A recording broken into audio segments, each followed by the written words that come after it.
qual é o próximo passo na minha carreira com relação a tecnologias novas e tal. Eu diria que é importante até junto você ir aprendendo a negociar, falar com o cliente, a escrever um e-mail, essas coisas todas, se comportar na empresa, né? Você pode ser a pessoa mais, nossa, escreva os melhores e-mails, negocie bem, mas age como um adolescente na empresa. Isso vai afetar a tua credibilidade, entendeu? Hoje vou conversar com o Giovanni Bassi. Até recentemente ele atuava como Chief Software Architect na Lambda 3, palestrante, professor, enfim, muito reconhecido aí na área, tanto em relação à agilidade quanto em relação à tecnologia, figurinha carimbada aí. Bom, muito prazer te conhecer, conversar contigo aqui, Giovanni. Muito obrigado por aceitar o convite. Imagina, obrigado pelo convite, Edu. É um prazer estar aqui. Boa, e antes de começar eu queria pedir para você se apresentar um pouquinho melhor, né, para a audiência aqui te conhecer. Então, eu tô há 20 e tantos anos, mais de 25 anos na área.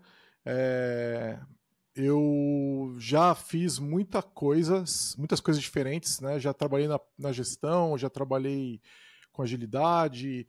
Só que o que eu realmente gosto de fazer é trabalhar com a parte técnica, né? Com arquitetura de software, desenvolvimento de software. Eu gosto de escrever código, né? E quando eu estou atuando como arquiteto, consultor e tal, eu não gosto de ser só a pessoa que fica dando dica e falando o que as outras pessoas têm que fazer. Eu gosto de cair no desenvolvimento e tal, porque senão você fica um pouco alienado, né? Conheço muita coisa de infraestrutura e tudo mais também, redes. Eu precisei fazer. Eu atuava como consultor, né? Então, assim, eu sempre fui muito curioso. Então, vou me enfiando aonde eu pudesse, né? Tipo, e conheço bastante dessas outras áreas adjacentes também, né? E esse é o grande valor, eu acho, que eu acabo trazendo, porque quando você chama uma pessoa que é arquiteta, ela não necessariamente tem o conhecimento de infraestrutura, ou de redes, ou de DevOps, ou você chama uma pessoa desenvolvedora, ela não conhece de arquitetura, não conhece dessas outras coisas. E eu conheço dessas coisas todas, entendeu? Então, assim, já cansei de ver, de estar em reunião onde times multidisciplinares, e eu conseguia conversar com todos e ajudar a direcionar os esforços e tudo mais, né? E aí, assim, uns 15 anos atrás, mais ou menos, eu comecei a participar da comunidade de software, palestrar, escrever artigos, blog, essas coisas, podcast, tudo, né?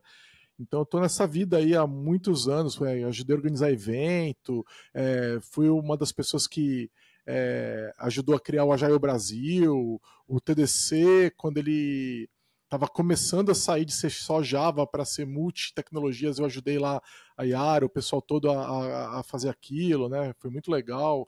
Então, assim, eu gosto de me enfiar nessas comunidades, participar, ajudar, né? Eu estou sempre presente em alguma coisa, né? Então, só que depois de muitos anos, né?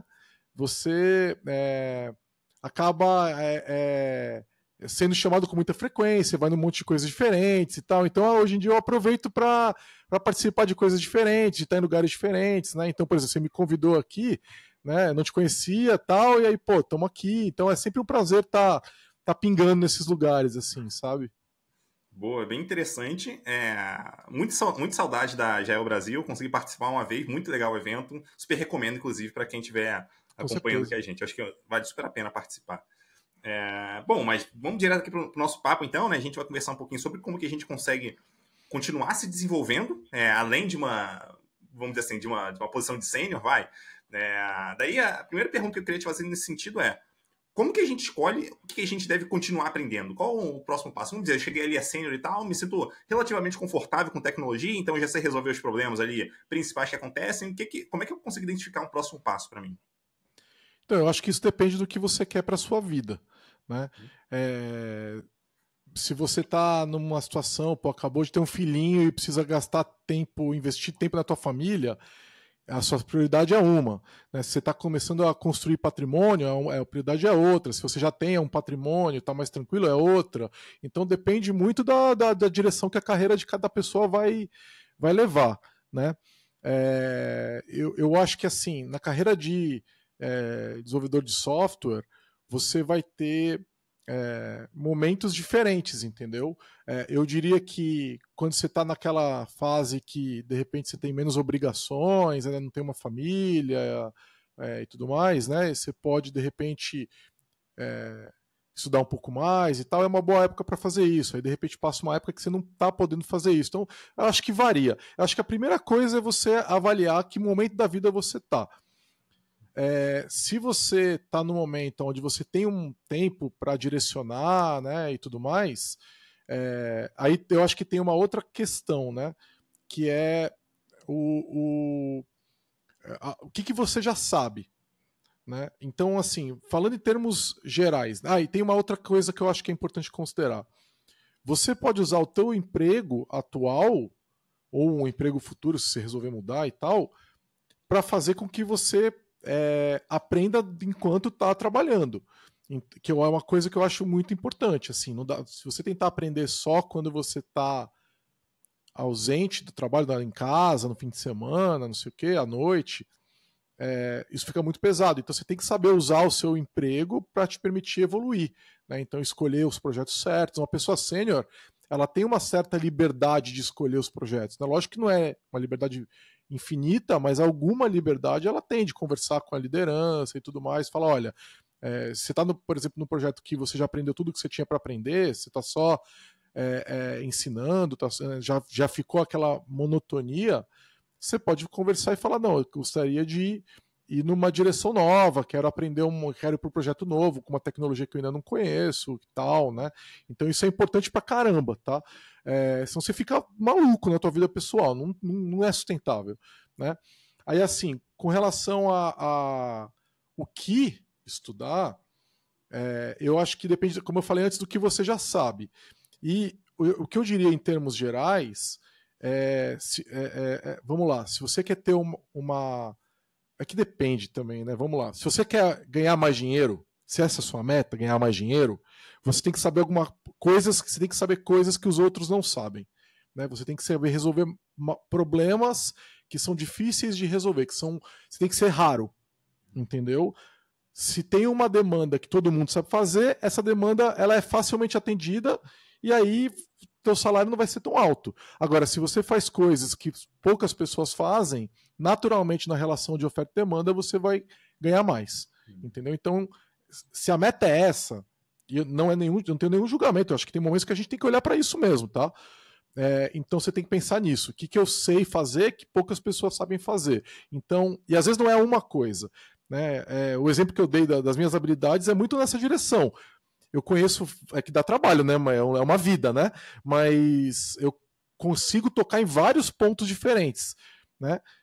Essa habilidade de conhecer várias coisas diferentes em si, ela é rara, entendeu? Então, mas não precisa ser isso. Pode ser que você tenha um conhecimento muito aprofundado em front-end e esse conhecimento é útil em situações muito específicas. Por exemplo, vou te dar um exemplo palpável para back-end que eu tive. A gente começou a ter demandas de problemas em produção que ninguém conseguia resolver, ninguém conseguia reproduzir em QA, ninguém conseguia reproduzir em desenvolvimento, e aí a única maneira de você analisar isso direito é fazer análises do ambiente de produção em si, então tirar um dump de memória, coletar métricas, logs, não sei o que e tal. E eu sabia fazer um pouco disso, mas eu peguei alguns casos bem mais complexos, que a gente teve que tirar dump de memória, analisar o dump e tal. E analisar dump de memória é uma coisa que você faz 1 ou 2 vezes por ano, sabe? É raro, às vezes menos, entende? E eu sabia, já tinha feito, assim, estudado sobre, quando pintou a primeira vez eu falei, é meu, joga no meu colo, entendeu? É uma habilidade que eu já achava muito divertida, interessante de conhecer, e que eu sabia que seria única, então eu falei, deixa eu tentar fazer, né? E aí eu aprendi a fazer isso, então essa é uma habilidade única, uma coisa só que você sabe fazer, que vai te dar um salário maior, entendeu? Porque ninguém sabe fazer. Só que para você conseguir fazer análise de dump, você tem que ter muita experiência. Né? Não basta ser sênior. Né? Você tem que ter um conhecimento aprofundado da tecnologia que você está lidando. E mesmo muitas pessoas sêniores não têm. E aí que está o valor de você ganhar um pouquinho mais porque você tem, entendeu? Então, se a sua meta é essa, você tem que ser raro. Né? Tem até um post no blog da Lambda 3 que eu escrevi exatamente sobre isso. Né? Seja raro, faça isso daí. Né? Aí tem uma outra opção que é, não, tipo, eu quero um pouco mais de tranquilidade, eu quero passar uns anos mais de boa, porque, sei lá, acabei de ter um filho, tô tratando alguma doença, minha mãe tá doente, sei lá, entendeu? Eu quero ficar mais de boa, então para onde eu vou? Né? Para onde você vai? Você vai para tecnologias de alta demanda. Você vai trabalhar com Java, vai trabalhar com C Sharp, vai trabalhar com Node, no front-end você vai trabalhar com Angular ou com React. Aprende essas coisas bem, você vai ter uma demanda de estudo baixa, porque essas tecnologias evoluem uma vez por ano, né? Assim, elas dão uns pequenos passos, não são grandes saltos. Você consegue estudar muito durante o trabalho, e como você já tem uma senioridade, você já se empenhou. Então você consegue desempenhar e trazer retorno sem um grande investimento. Dá para você viver nesse espaço de pequenas atualizações para o resto da vida, se você quiser. Né? E aliás é o que muita gente faz, tá? A pessoa fica um pouco mais velha, está de saco cheio de estudar, ela vai se atualizando e continua trazendo valor, né? Só que ela não está naquela pegada de começar, não estou afim de estudar dump de memória, conhecer um negócio completamente diferente. E tudo bem, não tem problema também, entendeu? Eu acho que são opções da vida de cada um. Cada um sabe aonde que aperta o calo, entendeu? Então, eu acho que o que fazer em seguida depende muito de cada pessoa, né? Você pode falar, eu vou para uma posição de staff, vou para uma posição, né, de liderança contribuidor individual, né? Eu vou para uma posição de gestão, né? Tudo bem, todos esses são caminhos, eu acho, né? Então, você só tem que analisar quem você é para você não se enfiar numa roubada. A posição de gestão, por exemplo, você está saindo da área de dev praticamente. Você está indo numa gestão de pessoas ou de projetos e tal, não é dev. Você não vai mais codar, você vai abandonar a sua IDE, o teu editor de texto e vai pegar uma planilha. Essa é a tua ferramenta de trabalho. Você está ok em viver mais 30 anos fazendo isso? Entendeu? Porque a hora que você faz a transição, nos primeiros anos você até volta, depois você não volta mais, você mudou de área. Entendeu? Então, assim, para voltar é muito difícil. Eu já encontrei gestores que falam claramente, pô, eu me arrependo de ter feito essa movimentação. Eu era mais feliz na área de dev, entendeu? Porque também às vezes você começa a ganhar um pouquinho mais, né? Não que dev não pode ganhar mais, tem carreiras em Y e tal, deve ganhar até mais que gestor.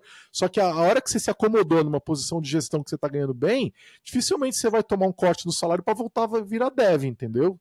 Então, são escolhas que você tem que fazer com muito autoconhecimento, sabe? Então, cada um desses é um caminho. A galera agora, não, quero estudar IA, dados, não sei o quê. Beleza, outra carreira também, né? A carreira de dados e IA e tudo mais não é uma continuidade da carreira de dev. Né? É uma alternativa completamente diferente. Às vezes, para mudar para essa área, você vai até perder salário, inclusive. Então, assim, você tem que avaliar quem você é, o que você está fazendo, o que você está vivendo, para escolher o caminho que você vai. Tá? Não existe uma resposta única. E um ponto que eu acho que fica assim, é que a galera tem muita dúvida também, eu eventualmente também tenho, em relação a, vamos dizer assim, eu comecei a aprender uma certa tecnologia, comecei a me aprofundar, li livro, pratiquei, botei código em produção, enfim, fiz alguma coisa em cima de uma tecnologia para poder experimentar, eu estou me desenvolvendo nela. Daí a pergunta que eu queria te fazer é, como que eu sei que talvez eu já saiba o suficiente daquela tecnologia que talvez faça sentido eu pular para uma próxima? Até que ponto, vamos dizer assim, faz sentido me aprofundar ali? Então, eu acho que depende um pouco da pessoa para ela responder isso, mas queria entender um pouquinho a tua visão sobre até que ponto, vamos dizer assim, a gente tem ganhos ali que depois começa a ser decrescente, já não faz mais tanto sentido a gente se aprofundar naquilo, a gente já pode pular para uma próxima. Eu acho que, mais uma vez, depende de quem você é. Mas assim, vamos dizer que você é uma pessoa de back-end, né? E aí você está aprofundando naquele negócio e você começou a dominar. Como é que você percebe que você está dominando lá aquela ferramenta e tudo mais? Quando sai alguma novidade, quando dá algum problema, tal, você absorve aquilo muito rápido.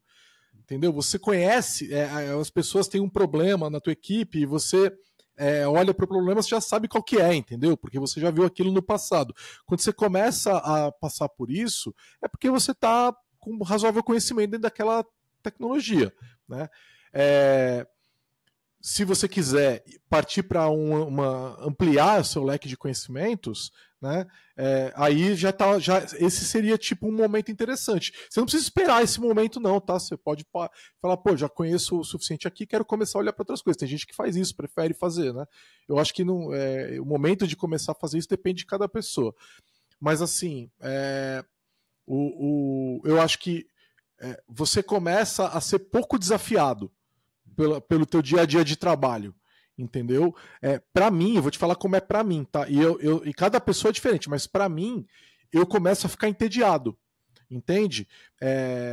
Então, assim, um dos motivos que eu acabei caindo em consultoria e fui para tantas áreas diferentes é porque eu me entedio muito fácil. Então, eu tô lá trabalhando, entregando uma funcionalidade, chega uma hora que eu dominei a ferramenta. E aí, e agora? Eu vou continuar, pega a feature, implementa uma tela nova, uma API nova, não sei o que lá, e vai para faz teste, não sei o que lá, e garante carga, não sei o que lá, próximo. Faz tudo de novo, mas... Não, quando eu chego nisso aí, não quero mais. Entendeu? Eu sempre fui assim. Aí eu falo assim, tá, então agora tem que fazer o quê? Não, agora tem que automatizar o build. Deixa que eu faço. Deixa eu fazer a automatização do build. Então foi assim que eu fui ampliando, entendeu? Então, assim, você chegou nesse ponto, fala, pô, quero aprender essa parte da automatização do build, DevOps, sei lá. Vai lá e fala, quero aprender como é que faz um container, quero ir para infra, não sei o que e tal. Legal. Então, que infra hoje é dev, né? Infra é dev. Então, assim, dá para ir para lá numa boa. Se é dev quer começar a mexer com infraestrutura como código, né? Porra, dele legal pra caralho e tal. Então, você pode ir para lá. Então, eu diria que é isso. Aquele teu espaço parou de te desafiar. E aí vem aquilo que eu te falei antes. Você quer ficar num ambiente mais confortável, que você não tem tanto desafio, ou você quer sair da tua zona de conforto e ir pro ambiente novo. Sair da tua zona de conforto e aprender coisas novas vai aumentar a tua empregabilidade e vai aumentar teu salário, né? Então, pode ser útil assim também. Se você é uma pessoa que, como eu, se entendia muito fácil, isso acaba sendo útil para você ter empregos mais interessantes e tudo mais, entendeu? É que para algumas pessoas isso não faz diferença. Então, tudo bem, elas falam, não, eu tô aqui, tô confortável. Cara, conheci uma galera que era assim, não, tô aqui, eu aprendi, já sei fazer, sei entregar. Pessoa extremamente produtiva. É a pessoa que você mete no projeto, a pessoa, ripa, entrega, é confiável. Porra, é excelente uma pessoa dessa no projeto. Vou falar para ela que ela tem que aprender? Não precisa. Assim, cada um no seu perfil, entendeu? Mas tem gente que fala, não, eu quero ir pro próximo passo. Então, é isso. Ficou muito confortável, você se mexe. Tem gente que não espera nem ficar muito confortável. A pessoa tá já, tipo, ela ainda tá sendo desafiada por uma outra coisa, mas ela já quer aprender coisa nova, né? Ela tá sempre aprendendo várias coisas. Tem um monte de gente que tem esse perfil, né? Então é legal também. A única coisa que eu diria é cuidado para não se sobrecarregar, né? E também para não ficar júnior em tudo, né? Porque se você é júnior em tudo, isso também não é muito útil, né? Você tem que ter algumas coisas que você é mais sênior, né? E uma pessoa que é júnior em tudo, ela acaba sendo pouco útil quando realmente importa, sabe? Eu não teria uma pessoa que é júnior em tudo. Uma pessoa que é júnior em tudo é júnior, entendeu? Se ela sabe 3, 4 coisas, ela é júnior nessas 3, 4, ela é júnior. Ela ganha como júnior, entendeu? Agora, se você tem uma pessoa que é sênior em uma coisa e é júnior em 2 ou 3 outras, ela é sênior. E ela, além de ser sênior, ela consegue conversar com a galera das outras, o que é extremamente útil, entendeu? Não tem comparação. Então, assim, eu acho que quando a gente vai olhar para a carreira, é mais importante você aprofundar primeiro e depois você abrir. É importante para salário e é importante para empregabilidade e para utilidade sua nos próprios projetos, tá? Pleno já tá bom, assim, já dá para começar a olhar, né? Mas é com a senioridade que o negócio vem. Por quê? Porque você ganha habilidades macias, né? Soft skills, né? E essas soft skills são úteis quando você vai tocar nesses outros pontos. Então, vamos dizer a pessoa lá que sabe back-end e front-end, né? A pessoa famosa full stack, né? Se ela é uma pessoa de back-end que conhece sênior em back-end e júnior em front-end, né? Ela é útil porque ela sabe conversar com a parte de front-end do time e dizer quais são os problemas, ela entende os problemas do pessoal de front-end, mesmo que ela não seja sênior ainda lá no front-end, né? Agora, se ela é plena, essas habilidades de conversa, negociação, ela ainda está desenvolvendo. Então ela acaba sendo menos útil, entende? Então, essa questão das habilidades macias ali, elas vêm junto, tá? Então, senão você fica manco. Você precisa disso para qual é o próximo passo na minha carreira com relação a tecnologias novas e tal.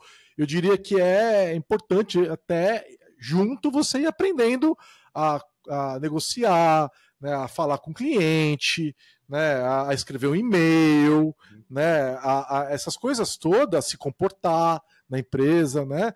Você pode ser a pessoa mais, nossa, escreva os melhores e-mails, negocie bem, mas age como um adolescente na empresa, né? Isso vai afetar a tua credibilidade, entendeu? E então você tem que considerar como que você vai se comportar de maneira profissional no ambiente de trabalho. Eu não estou falando de tipo brincar com os outros e tal, não. É como você se posiciona, como você fala, como você. Tudo isso são coisas que a gente vai aprendendo ao longo dos anos, né? E hoje o trabalho remoto, eu acho que ele está atrapalhando o desenvolvimento dessas habilidades, né? Eu acho que é mais difícil você desenvolver as soft skills no trabalho remoto. E ó, eu sou o maior defensor do trabalho remoto, tá? Mas eu acho que a gente, muitas pessoas estão se desenvolvendo mais devagar nesse lado por causa do trabalho remoto. Então, talvez, é horrível falar isso, mas talvez ir ao escritório de vez em quando pode ser útil para esse lado, entendeu? Eu também não gosto, eu também não quero, mas se eu tivesse nessa posição, eu provavelmente consideraria aí de vez em quando. Eu vou te falar por mim, tá? Eu sou uma pessoa bem na minha, assim, um pouco introvertido, um pouco tímido, tal. Quem me conhece não acha assim, mas é porque já me conhece, né? Quando não me conhece, eu sou um pouco diferente. Se eu não tivesse tido essa experiência quando eu estava lá nos meus 20 e poucos anos, isso teria me feito muita falta alguns anos mais tarde, sabe? Então, eu acho que é uma coisa a se considerar, né? Ela fala, pô, não quero ir para o presencial de jeito nenhum. Legal. Considera o que você pode fazer para desenvolver esse lado no trabalho remoto, porque ele vai ter um progresso mais lento no trabalho remoto. Então, o que você tem que fazer para que ele não fique capenga, tá? Então, tudo isso eu acho que você tem que olhar. Uhum. Assim, é perceptível para mim, já tendo trabalhado com pessoas que mudaram de carreira, pessoas que começaram do zero, vamos dizer assim, para mim é muito perceptível ver que pessoas que mudaram de carreira, mesmo começando do zero em programação, já tinham uma certa bagagem, elas traziam isso pro dia a dia, e assim, é muito, muito útil essa bagagem que a pessoa já trazia, né? Então tem esse lado não técnico que certamente influencia bastante, tanto pro desenvolvimento da pessoa, capacidade de fazer entrega, enfim, outras coisas que acabam se somando ali a questão técnica para a pessoa mandar bem, né? Cara, eu já vi isso também, já vi mais de uma vez, tá? E é muito verdade. A pessoa ela é júnior na hard skill, né? Mas ela já tem 10 anos de experiência e ela chega, ela lidera o time, né? Ela lidera o time em tudo que não é técnico, né? Porque liderança é situacional, né? Você tem aquela situação, você tem outra situação. Então, naquelas situações em que tem que falar com o cliente, que tem que negociar uma feature com o usuário, não sei o que e tal, a pessoa brilha. E isso muito importante. Então, eu já vi isso também, e isso faz com que a transição de carreira da pessoa seja muito mais rápida, né? Porque ela acaba sendo colocada em mais desafios e tudo mais, e o time respeita mais ela. Então, eu também concordo totalmente com você, e é muito útil, e é um baita argumento para quem está vindo para a área. Porque a pessoa, ela, apesar de estar começando, até estudar, às vezes é o primeiro emprego como dev, né? Mas ela traz uma bagagem gigantesca que já faz ela entrar ganhando mais, inclusive. Cara, na Lambda 3 a gente contratou pessoas nesse perfil com salários muito maiores do que se a gente fosse considerar só o lado de dev hard, entendeu? Então, pô, sem dúvida alguma, sem dúvida alguma. E um ponto aqui que eu tô bem curioso para ouvir de você, porque assim, quando normalmente uma pessoa iniciante vai aprender uma tecnologia, talvez ela escolha começar por um curso, alguma coisa que seja mais diretiva ali para ela, né? Mas talvez uma pessoa mais sênior, ela não comece por aí. Então, eu queria entender de você, quando você quer aprender uma nova tecnologia, sei lá, vamos dizer que surgiu o Kubernetes agora, a gente está gravando aqui, já existe Kubernetes há anos, vamos subir, né? Assumir aqui, surgiu o Kubernetes, beleza. Como é que você, Giovanni, faz para aprender uma tecnologia nova? Eu vou atrás de todo tipo de conteúdo, eu não tenho um processo linear, tá? É muito incomum eu comprar um livro para ler. Muito incomum, tá? Quando eu vou comprar o livro, eu compro depois de um tempo para fechar alguns pedaços que eu não tinha entendido, entendeu? Para tipo, pô, essa aqui é bem avançado e tem no livro, não tem em qualquer lugar, aí eu vou atrás, né? Isso quando acontece isso, porque muitas vezes você acha isso aí sem o livro também, né? Então é não linear o meu processo, né? Então eu vou ver vídeo, eu vou ver cursos online, eu vou ler artigos e o mais importante de tudo, eu vou botar a mão, eu vou começar um projeto. Cara, a primeira coisa é como que eu posso começar a usar essa tecnologia agora, na minha máquina que eu tenho aqui, entendeu? Então eu quero instalar alguma coisa, eu quero abrir uma IDE, um editor de texto, eu quero botar para rodar. Então a primeira coisa que eu vou procurar é um quick start, sabe? Tipo assim, eu vou procurar, o que você faz? Você roda isso aqui e tal, e aí você vai ver tal resultado. Primeira coisa. Mesmo que seja, cara, o Hello World, entendeu? Cara, esses Hello World são muito importantes, porque do nada você não sabia nada e agora você sabe como é que instala as ferramentas, como é que compila o bagulho, como é que põe no ar e como é que você vê o bagulho rodando. Porra, assim, 15 minutos que já mudou muito a minha percepção daquela tecnologia, né? Então, a primeira coisa que eu faço. E eu prefiro processos que são mão na massa. E aí, assim, depende muito de cada pessoa. Tem pessoas que são opostas de mim, mas eu sou assim. Então, o que eu faço? Eu vou por um processo que vai me ensinando mexendo. Então, não lendo a teoria, né? Então, por exemplo, eu fui estudar Rust, e Rust é uma linguagem muito complexa, né? Que tem várias nuances, que tem detalhes e tal. Uma linguagem incrível, cara, que eu admiro profundamente. Mas ela é difícil, entendeu? Ela tem umas coisas que você tem que, porra, pra entrar na cabeça dói, entendeu? Então, eles têm dois caminhos. Eles têm o livro do Rust, então os dois estão no site, tá? Eles têm o livro do Rust e eles têm o Rust by Example. Eu fui no Rust by Example, que é só, tipo assim, nós vamos fazer isso aqui, isso aqui, isso aqui. Ele dá uma introdução num parágrafo. Escreve isso aqui, aí você olha, aí eu termino lá o negocinho, escrevi, vi funcionando, li todo o código, me fudi, me perdi num monte de coisa. Às vezes sim, às vezes não, né? Se me perdi, aí eu começo a pesquisar, e onde é que eu caía? Eu caía no livro do Rust, entendeu? Aí eu ia lá e eu li mas eu sei porque que eu tô lendo, entendeu? Eu tô lendo porque eu acabei de fazer um negócio que eu não entendi esse pedaço e eu quero saber por causa disso. Então, por quê? Eu quero uma aplicação para aquele conhecimento. Senão, para mim, o conhecimento fica desancorado, sabe? Ele fica solto. Eu quero ancorar ele em algo concreto que eu possa usar, entendeu? Então, e aí eu começo um projetinho depois, então vou fazer alguma coisa com o Rust. Aí eu tinha, por exemplo, na época eu falava, vou fazer aqui um projetinho para medir a velocidade da internet, né? Então eu comecei a fazer isso, né? Então eu fiz um projetinho, aí eu falei, agora eu vou fazer um container com não sei o que lá para rodar no meu Raspberry Pi. Então eu fui lá e fiz isso tudo com o Rust, entendeu? Então eu já tinha alguma coisa para fazer com ele, entendeu? Então eu vou procurando esses cenários e eu dou um jeito de arrumar um trabalho com aquilo. Entendeu? E na Lambda 3, na posição que eu estava, isso era muito fácil, né? O cliente aparecia demandando um negócio lá tal, com aquela tecnologia, eu falava, opa, deixa que eu vou entrar aí. Então eu pegava, entrava no projeto por algumas semanas e codava com aquilo, entendeu? Ou implementava aquilo. Então Kubernetes eu aprendi desse jeito. Kubernetes eu sabia de fazer sozinho, de ter estudado e tal, nesse processo meio caótico que eu te falei. Quando pintou o primeiro projeto, eu falei, opa, eu sei fazer, traz aqui para mim. E aí, cara, caí de cabeça, lógico que eu gastei muito mais horas do que seria necessário se eu fosse uma pessoa experiente, só que essas horas eu não cobrei do cliente, né? Ficou como investimento da empresa para eu aprender aquilo, afinal de contas o cliente estava pedindo esse projeto, né?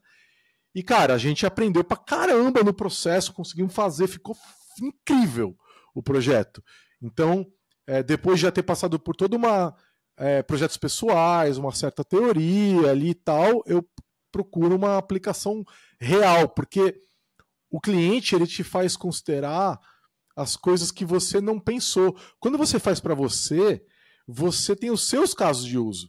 E às vezes você, tipo, eu vou fazer de tal jeito e tal. O cliente vai trazer os negócios que para você soa até irracional. Isso aqui não faz sentido. Não, mas ele quer. Não, mas pô, será que não tem jeito melhor? E aí você começa a realmente exercitar aquilo. Entendeu? Então, o processo normalmente é esse. Durante esse processo de ingestão, né, algumas vezes eu fui atrás de fazer um curso online, propriamente dito. Não é sempre, tá? Mas o que eu tenho percebido? Muita coisa eu não preciso fazer o curso todo, entendeu? Então, por exemplo, quando eu fui aprender Angular para o front-end, eu já conhecia muita coisa de web, e o curso de Angular ele era para quem não conhecia muitas coisas de web, então eles passavam por coisas de CSS, JavaScript que eu não precisava ver, Então, cara, pulei metade do curso e via tudo em 2x, e assim, 3 dias eu sabia Angular, entendeu? E a gente tava com uma demanda de projeto. Então eu passei 3 dias de cabeça baixa, o time codando ali, as pessoas, umas sabiam um pouco, outras não sabiam, a gente tinha uma demanda de back-end e tal, eu fiquei de cabeça baixa estudando Angular, depois de 3 dias eu tava codando Angular, cara, entendeu? Então é um processo um pouco diferente, mas que funcionou, sabe? De vez em quando acontece isso. Então, na Lambda a gente tinha também a Lura, né? Então eu consegui usar os cursos da Lura e eu tinha, por causa do Microsoft MVP, eu tinha a Pluralsight. Então eu fui buscar nesses lugares todos, assim, sabe? Eu vou assistir esse pedaço aqui na Pluralsight. Isso é outra coisa que eu faço. Eu vejo 3, 4 cursos diferentes, pedaços que me interessam, entendeu? Então eu vejo um pedaço na Pluralsight, um pedaço na Lura, um pedaço um vídeo no YouTube, entendeu? E vou complementando isso da forma que dá. É bem caótico, mas tem uma questão interessante. Isso já é depois de muitos anos de experiência, tá? Esse processo não é quando eu estava começando. Eu lia bem mais livros quando eu estava começando, tá? Isso parou depois de uns 5, 8 anos de carreira, praticamente parei de ler livros, tá? Assim, para estudar coisas novas. E comecei nesse processo mais caótico. E aí eu percebo que eu tenho um jeito muito próprio de estudar e de aprender e tal, e que funciona para mim, assim, sabe? Então eu não sei, eu não tô dizendo para ninguém fazer como eu faço, eu acho que você tem que validar como funciona para você.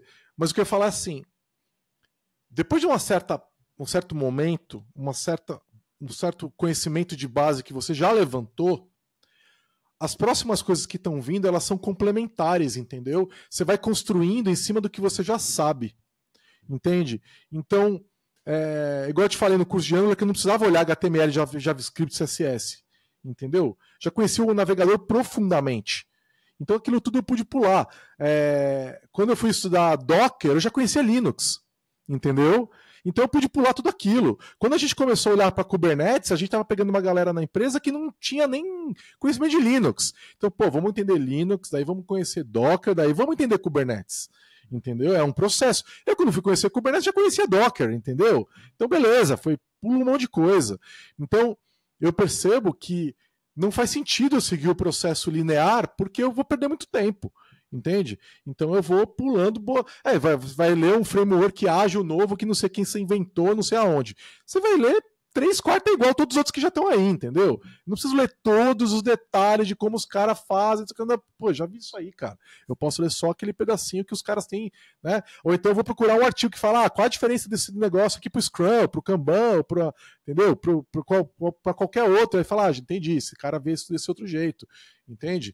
Então eu acho que é um processo mais incremental, entendeu? Para essas coisas assim que se baseiam em outras coisas. Quando eu fui ver Rust, né, eu tinha um conhecimento pequeno de C++, e era um bagulho maluco, completamente diferente. Só que eu tinha um conhecimento de como a arquitetura de processador funcionava, eu sabia o que era registradores, eu sabia, né, eu conheço bastante arquitetura de computadores, então entender o que o Rust estava propondo para essa frente fez muito sentido para mim. Agora, se você não sabe isso, você vai ter que ir atrás de, talvez, assim, para alguns pontos ali, você vai ter que ir atrás de estudar, entendeu? Então, assim, é uma construção constante, assim, eu diria, sabe? Sim, acho que vale, vamos dizer assim, a curiosidade ajuda também bastante. Então, eu sigo uma linha mais ou menos nesse sentido também. Então, recentemente, por exemplo, eu peguei Laravel para aprender. Laravel, para quem eventualmente não conhece, é um framework para PHP. E eu comecei assim, quick start, como é que instala isso aqui? Aí fui bem nessa sequência mesmo, né? Montar um projeto e tal. Só que de tempos em tempos, como é que funcionam os middlewares em Laravel? Porque eu não estou precisando usar necessariamente aqui, não estou precisando ir muito a fundo. Eu uso um ou outro, mas, cara, quero entender como é que funciona. Eu vou lá na documentação, leio a página inteira da documentação para entender de ponta a ponta como é que funciona. Aí em outro momento, como é que funciona um roteamento? Deixa eu ler a página. Então, de vez em quando, eu vou lá e vou aprofundando, né? Eu acho que essa parte de, primeiro, colocar a mão na massa e depois de você aos poucos e ramificando isso, né, para você abraçar tecnologia, eu acho que é uma forma bem interessante, pelo menos que funciona bastante para mim, né? Então tem funcionado com Laravel, mas com outras ferramentas também. Eu acho que um ponto interessante também de falar, pelo menos eu já tive esse problema um par de vezes, é que assim, quando eu fui aprender uma tecnologia nova, até trazer uma bem específica, Kubernetes. Eu acho que eu passei uns 2 ou 3 meses estudando sobre Kubernetes, aquilo não entrava na minha cabeça mais de jeito nenhum. Cara, não, isso aqui não faz sentido pra mim, cara, não tá se encaixando. Até que em algum momento, assim, deu um estalo, cara, tipo, agora tudo se encaixa, peraí, isso aqui significa aquilo, blá, blá, blá. Então não é que eu não estivesse aprendendo, é que talvez só não tivesse chegado no momento de dar aquele estalo, e às vezes acontece, da gente não aprender incrementalmente, às vezes dá um salto de uma hora pra outra. Então, até você se manter motivado, estudando, correndo atrás, talvez tirando dúvida com alguém, em algum momento, assim, quem tá ouvindo esse podcast que provavelmente não é burro. Se tem uma pessoa, ela vai conseguir aprender. Ela já chegou no momento da carreira que ela conseguiu se desenvolver. Então, talvez seja só uma questão de um conhecimento específico que tá faltando para ela para conseguir dar um salto e ela realmente, vamos dizer assim, abraçar aquele conteúdo, sabe? Entender, de fato, o que tá ali por trás. Então, acho que tem essa questão. Já aconteceu um par de vezes comigo, enfim. Mas não pode acontecer com qualquer um. Sim, comigo aconteceu isso com o Rust, dar esse salto. A parte de gestão de memória do Rust é complexa, assim, sabe? E eu olhava e falava, meu, como é que resolve isso? Como é que faz isso? Caramba, eu não tô entendendo. E aí, a hora que entendi, caiu a ficha mesmo, né? Então, eu concordo, se a gente passa por esses momentos. E assim, toda hora que eu olhava aquele negócio, pô, mas ele tá emprestando a variável, pô, meio, o que isso quer dizer? Um monte de notação que eu não entendi, de repente, pum! Né, entendi. Então eu concordo que tem essas questões mesmo, faz parte do processo de aprendizagem. Às vezes você lê a documentação, não cai de primeira mesmo. Né? E uma outra coisa só para comentar, eu leio bastante também a documentação oficial. Né? Então, você vai ler a documentação do Rust, do C Sharp, do Spring, né? Pô, os caras escrevem bem, cara, é bem documentado, sabe? Então eu vou direto ali, sabe? Eu valorizo quando aquela tecnologia tem uma documentação bem feita, eu valorizo pra caramba. A do Kubernetes, por exemplo, é ruim, né? Eles colocam os conceitos de forma muito... eles não são didáticos, eles são muito objetivos. Eles falam, isso aqui que serve para... Só que eles assumem uma série de conhecimentos prévios. E se você não tem, você não entende nada. Então você vai ter que procurar um artigo, vai falar, olha, isso aqui existe desse jeito, porque essa outra coisa aqui, que você não sabe também o que serve para outra coisa, a pessoa vai conectando os pontos, você fala, agora eu entendi. Porque você vai ler só a documentação do Kubernetes, você fica perdido, assim, né? Então, você tem que ver se aquela tecnologia tem uma documentação preparada para pessoas que estão aprendendo, ou se ela é uma documentação para pessoas que já são fluentes naquilo. Hoje eu pego a documentação do Kubernetes, vamos embora. É aquilo que eu quero, objetivo pra caramba. Né? É engraçado que da Microsoft eles têm os dois tipos. Eles têm a tecnologia que a documentação que é extremamente objetiva e fala, olha, isso aqui serve para isso, isso aqui, acabou, você não sabe o resto, você se ferrou. Mas no mesmo do lado ali tem, aqui tem um passo a passo usando isso num contexto de não sei o quê. Entendeu? Então você consegue ir de um para o outro. Kubernetes não tem muitos desses, assim. Até tem um ou outro, mas não tem muitos, né? Então você fica meio perdidão, assim. Então depende muito da onde você está se enfiando, eu acho. Você fala assim, eu lembro da documentação do MySQL, do Post, enfim. Não são documentações reconhecidas por serem excelentes, né? Mas enfim, outro ponto. Tipo ler uma man page, né, cara? Você lê uma man page e você fala, pô, me fudi, não entendi nada. Né? Tipo, é pra quem conhece a ferramenta aquilo lá, né? Exatamente. Outro ponto que eu queria entender de você, porque assim, quando a gente escolhe aprender alguma coisa nova, às vezes a gente se deixa levar muito por tecnologias que estão, vamos dizer assim, hypadas, que elas estão lá em cima. Mas isso não significa que necessariamente ela vai amadurecer em algum momento, que vai se tornar realmente relevante no mercado. Então, até que ponto é possível a gente prever, né, que, putz, essa tecnologia realmente vale a pena eu parar agora e estudar, ou talvez seja melhor esperar um tempo, enfim, ela solidificar ali. Como é que você faz para, vamos dizer assim, escolher ou não aprender uma tecnologia baseada no quão relevante ela parece ser naquele momento? Então, eu tenho uma coisa que eu considero sempre. Quem está propondo a tecnologia, entendeu? A realidade que eu percebo no mercado de tecnologia é que tecnologias que são propostas por empresas maiores tendem a sobreviver, entendeu?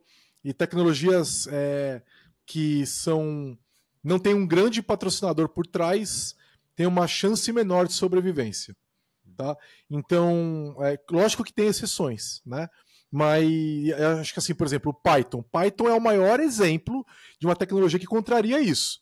Né? Não tem nenhuma grande empresa por trás do Python. Né? O Guido trabalha na Microsoft hoje, mas já trabalhou em outros lugares, mas o Guido não é o Python. Né? Então, assim, Python é uma grande exceção, eu acho, né? Desse negócio todo. Tem outras também, mas você vai olhar, por exemplo, o Rust tinha a Mozilla e agora tem a Mozilla Foundation, desculpa, a Rust Foundation com um monte de gente por trás. Microsoft, Google, não sei o que lá o que. O C++ também não é de ninguém, né? Outro exemplo bom, né?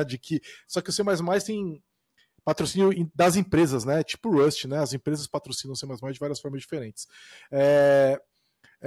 Então, por exemplo, você vai atrás, o Facebook está por trás, né? O Twitter está por trás, a Uber está por trás. Essas coisas tendem a sobreviver, entendeu? A Microsoft está por trás. Então, elas têm uma chance maior de sobreviver. Linguagens, né? Frameworks, etc., que tem grandes empresas por trás usando, elas tendem a sobreviver. Então, é um investimento mais seguro. Né? E a outra regra importante é o quanto essa tecnologia contraria padrões de mercado, entendeu? Então, assim, o mercado todo faz isso, aí uma grande big tech, não sei lá o que, da onde está propondo uma ferramenta que faz tudo de outra forma. Né? Então, por exemplo, o Dart com o Google, né? Dart é uma linguagem que compila para JavaScript, que não só isso, mas faz outras coisas ali e tal.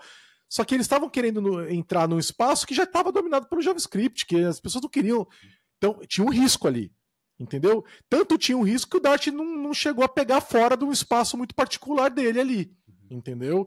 Microsoft faz isso toda hora também, né? Então, lá por 2010, inventou lá um concorrente do Flash, que era a Web Rica lá, que foi o Silverlight, né? Contrariando completamente os padrões de web. Todo mundo que adotou se ferrou. Deu 5 anos depois, ela abandonou a tecnologia. Abandonou não, ficou pronta, né? Só que você adotou aquilo, você parou de ter investimento, você ficou na roça, né? E agora, a grande novidade que está todo mundo fazendo é a de WebAssembly, né? O WebAssembly, o C# faz, o Rust faz, um monte de gente faz. Vai sobreviver? Não sei, entendeu? Microsoft tem uma solução incrível para programação de front-end usando C#, compilando para WebAssembly. Sou extremamente cuidadoso com aquilo, entendeu? Porque está contrariando um padrão de mercado que é JavaScript no front-end. Pode não dar em nada, mas agora começou a surfar numa outra onda, né? Que é o lance de mandar HTML do servidor para o front-end, né? Igual o pessoal está fazendo com o Turbo no Rails, né? Mas eles pegaram a mesma tecnologia e estão mandando HTML diretamente para o front-end e tal. Interessante, pode ser que nesse lado tenha uma potencial de sobrevivência maior. Então, assim, olha para o quanto qual é o patrocínio e olha para o quanto aquilo contraria padrões de mercado, entendeu? Dificilmente uma linguagem com nenhuma grande empresa por trás vai dar em algum lugar, entendeu? Um framework, etc. Né? Tô falando dos grandes, assim, tá? Não pequenas bibliotecas JavaScript, isso daí tudo bem, né? Até porque quando elas são abandonadas, alguém assume, né? E beleza. Agora, se não tivesse o Google por trás do Angular, se não tivesse a Microsoft por trás do .NET, entendeu? Se não tivesse o Google por trás do Go, o Facebook por trás do React, sabe? O Google e depois um monte de outras empresas, Microsoft, a AWS atrás do Kubernetes, sabe? Cara, essas tecnologias teriam tido uma dificuldade muito maior de sobreviver. E assim, outra coisa, né? Se não for livre, a chance de dar errado é muito grande também, né? Então, tecnologias proprietárias para essas bases de infraestrutura, sabe? Linguagem, framework e tudo mais, né? Orquestrador, tipo Kubernetes, pedaços grandes de tecnologia, né? É sempre um risco. Agora, o que a HashiCorp fez com o Terraform, né? Com o Vault, que projetos que foram forcados, né? Será que o Terraform vai continuar sendo o que ele era? Será que não vai todo mundo pro OpenTofu? Entendeu? Então, e aí a questão é quem está por trás do OpenTofu? Aí você, entendeu? Se não tiver grandes empresas por trás, o Terraform vai continuar crescendo, entendeu? Então, é um detalhe isso aí. Você tem que ficar atento quem está atrás, quem está patrocinando, se tem investimento, entendeu? Se não tem, cara, aquilo vai morrer. Não importa se é o projeto mais bem intencionado. Os caras fizeram lá um fork do Vault, que acho que é OpenBAL, né? Aí eu falei, não, vou acompanhar aqui, vou botar uma notificação quando tiver um release. Cara, 2, 3 meses atrás eu botei a notificação, saiu a primeira release agora, essa semana. Beta de sei lá o quê. Pô, 3 meses para sair uma release, tá devagar o negócio, entendeu? Então, assim, você fica preocupado, entendeu? Com o ritmo do negócio. Será que vai sobreviver? Será que vai ter futuro? Então, é sempre assim, né? Para a pessoa que está escrevendo software, né? Eu diria assim, né? Para a pessoa que está codificando,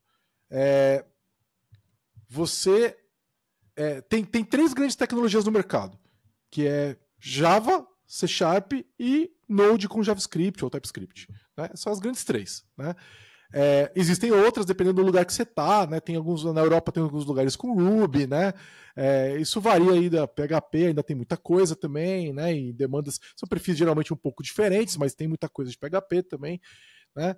Mas o grande mercado corporativo que demanda pesado são essas 3, pelo que eu percebo, principalmente no Brasil. Né?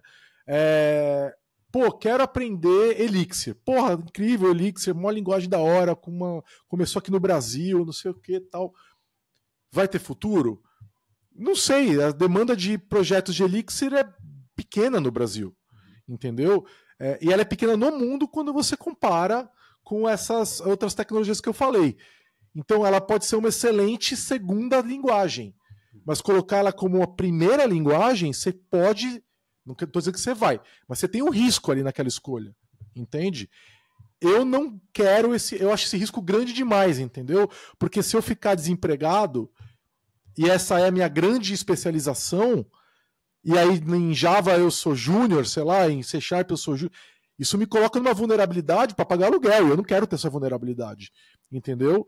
Por mais que eu ache Elixir incrível. Mesma coisa para Rust, não tem emprego de Rust no Brasil, entendeu? No mundo tem pouquíssimos, entendeu? Então, vai colocar como primeira linguagem? Terrível ideia, entende? Coloca como segunda, vai lá, estuda, aprende e tal, e, cara, a hora que você pegar um projeto de Rust, vai ganhar dinheiro pra caramba, vai ser ótimo e tal. Mas e quando acabar esse projeto? Talvez você tenha que voltar para o Java, para o C Sharp, entendeu? Para outra coisa, entende? Então, é importante você tomar esses cuidados. Sou super a favor. Elixir é uma iniciativa independente, igual o Ruby, igual o Rails como framework. Né? Então, pô, incrível, vambora. Né? Só que a gente tem esses detalhes que você, como trabalhador, tem que tomar cuidado, entende? Não dá para ignorar. E a mesma coisa vale para as empresas, né? As empresas que adotaram o Ruby no Brasil hoje têm dificuldade de encontrar pessoas para programar. As pessoas brasileiras que estão programando em Ruby, muitas estão trabalhando para a Europa. E aí as empresas brasileiras que há 10 anos atrás adotaram o Ruby, Rails e tudo mais, estão na mão. Então, é um risco, sabe? É uma coisa ruim de falar, mas é uma realidade. Né? Eu gostaria muito que essas linguagens independentes tivessem mais espaço. Mas a realidade é que a gente vive num sistema capitalista que vai colocar dinheiro e investimento nas linguagens que eles têm influência política. Entendeu? É muito melhor para o Google, enquanto empresa, que quer ter lucro no final das contas, investir em Go. Entendeu? Investir em Angular, porque eles controlam o projeto, aquilo dá influência para eles, né? E do que investir numa linguagem que eles não têm, eles têm influência compartilhada, entende? Como o Rust, por exemplo, entende? Então você fica, você vai ver as empresas o tempo todo com esses projetos semi-abertos, sabe? Eles são livres, mas não são. Então, o Angular, o React, não sei o que e tal, eles são livres, mas quem está por trás é uma grande empresa de tecnologia. Né?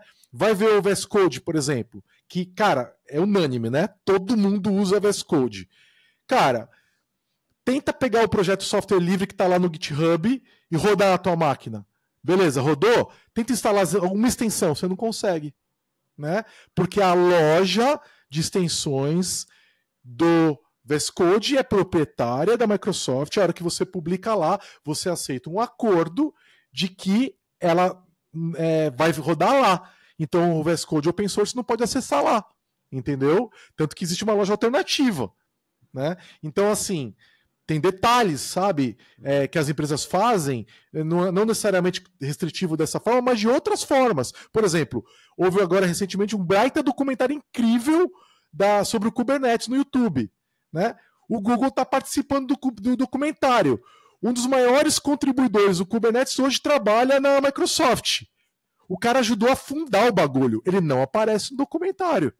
Entendeu? Porque é de interesse do Google promover a nuvem deles quando eles falam de Kubernetes. E eles não querem que a Microsoft esteja lá, porque ela também tem um serviço de Kubernetes. Entende? Então, não é essa, nossa, open source, software livre, não sei o quê, essa bondade, altruísmo, nada disso, cara. É tudo interesse capitalista, entendeu? E aí, o que acontece aqui?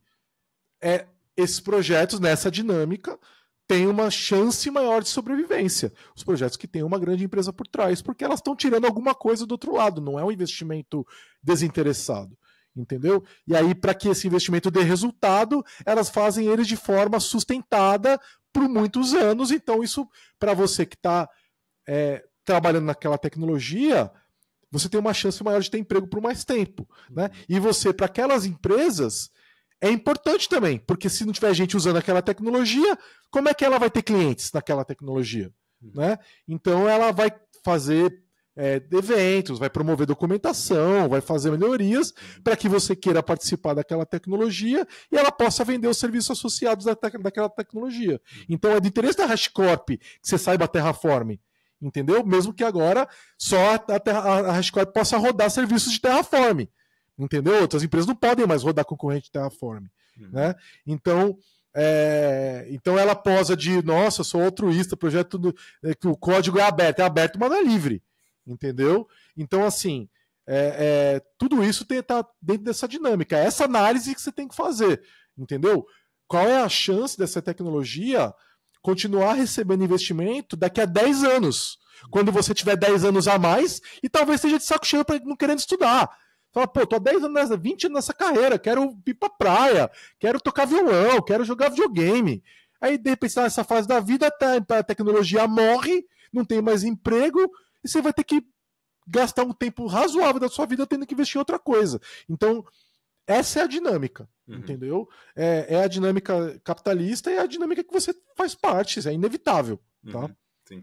Tem uma passagem do livro Programador Pragmático, e os autores falam justamente sobre isso, né? De que faz sentido você investir boa parte, a questão da cesta dos ovos, você vai investir boa parte em algo que é consolidado ali, algo que você sabe que vai trazer um retorno, por mais que ele seja mais usado e tal, você não vai ter um super retorno, mas você vai ter um retorno bom, e eventualmente você investir botar um ou outro ovo numa cesta que pode ser que algo exploda. Então, putz, cara, eu acho que engenharia de dados vai crescer muito. Então, acho que vou estudar um pouquinho sobre isso aqui para ver realmente como é que a coisa funciona e tal, aprender, e se surgir uma oportunidade, eu consigo pular dentro dessa oportunidade e aproveitar isso aqui de alguma forma. Então, você dividir um pouquinho ali, né, entender como é que você divide o seu esforço ali no seu desenvolvimento como profissional, né, acho que é interessante também, né? O livro coloca isso, acho que é um conceito bem legal para quem pensa em desenvolvimento ali, dela não colocar todos os ovos na mesma cesta e diversificar, pegar um pouquinho deles e investir em algo que parece que pode ser que dê um bom futuro ali na frente. Eu acho que é uma boa ideia, mas eu vou te falar o seguinte, você não precisa nem disso tudo, tá? A demanda de gente está tão alta que se você for investir nas coisas depois que elas já estão numa adoção maior, você ainda vai ter uma empregabilidade e um salário ótimos. Então, por exemplo, a gente está falando de Kubernetes. Cara, você é desenvolvedor Java, C#, Node, o que for, cara. PHP, Python. Se você souber mexer no Kubernetes como deve, se você entender como ele funciona, você já está diferenciado. Já tá. Porque a maioria não sabe nem se é pra comer, se é pra fumar, se é pra cheirar, não sabe nada. Entendeu? Não sabe o que é Kubernetes, não sabe se usa de ponta cabeça, não sabe nada. Entendeu? Então, Kubernetes tá aí há anos e a galera não sabe. Você pode falar assim, vou pegar e dar uma melhorada aqui na minha empregabilidade, pegar um emprego que paga mais. Vai estudar Kubernetes, vai estudar DevOps. Tem um monte de coisa que você pode estudar.